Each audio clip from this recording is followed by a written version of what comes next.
बहुत ही डरावनी भूत की कहानी। मैं दिल्ली के एक फैक्ट्री में साफ सफाई का काम करता हूँ। मेरा घर फैक्ट्री से 5 किलोमीटर की दूरी पर है।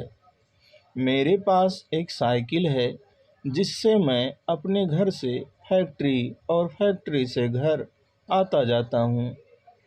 एक दिन जब मैं फैक्ट्री से घर जा रहा था तो रास्ते में मुझे एक लड़की दिखाई दी और वह मुझे घूर घूर के देख रही थी।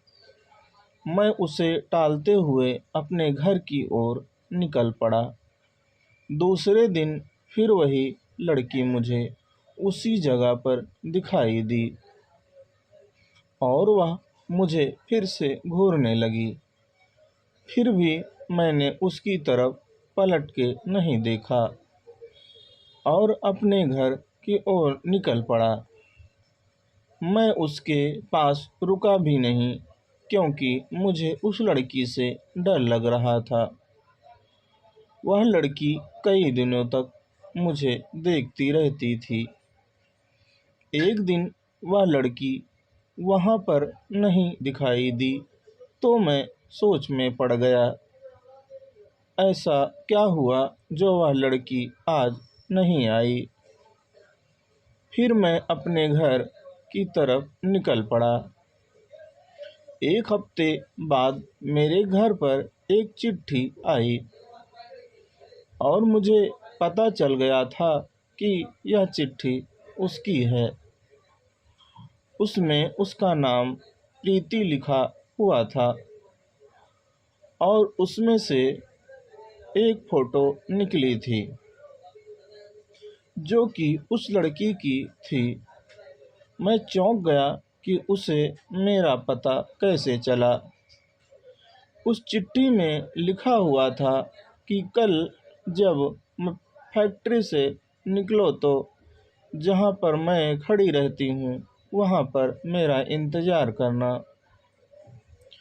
उसके दूसरे दिन मैं वहाँ पर पहुँच गया तो वह लड़की वहाँ पर नहीं खड़ी थी। मैंने काफ़ी इंतज़ार किया, फिर मैं अपने घर की तरफ चल दिया और तभी मुझे याद आया कि वो जो चिट्ठी आई थी उसमें उसका पता तो होगा।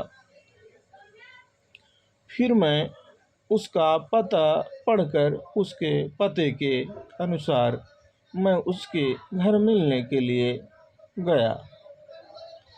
दरवाज़ा खुलते ही एक आदमी आया और बोला कि क्या काम है। तो मैं बोला कि मुझे प्रीति से मिलना है। तो उस आदमी ने बोला कि मैं उसका पापा हूँ और प्रीति को मरे हुए 2 महीने हो चुके हैं। मेरे हाथ पांव कांपने लगे। मैं सोच में पड़ गया कि वह लड़की जो मुझे रास्ते में मिली थी और जिसने मुझे चिट्ठी भेजी थी वह कौन होगी। मुझे लगा कि वह उसकी आत्मा होगी। तभी प्रीति के पापा ने मुझे दिखाया कि देख लो, उसकी तस्वीर पर माला पड़ा हुआ था। तभी मैं भागकर अपने घर पहुंचा। फिर मैंने उस चिट्ठी को जला दिया और उस दिन के बाद से मैंने कभी भी अनजान लोगों से मिलना और बात करना बंद कर दिया।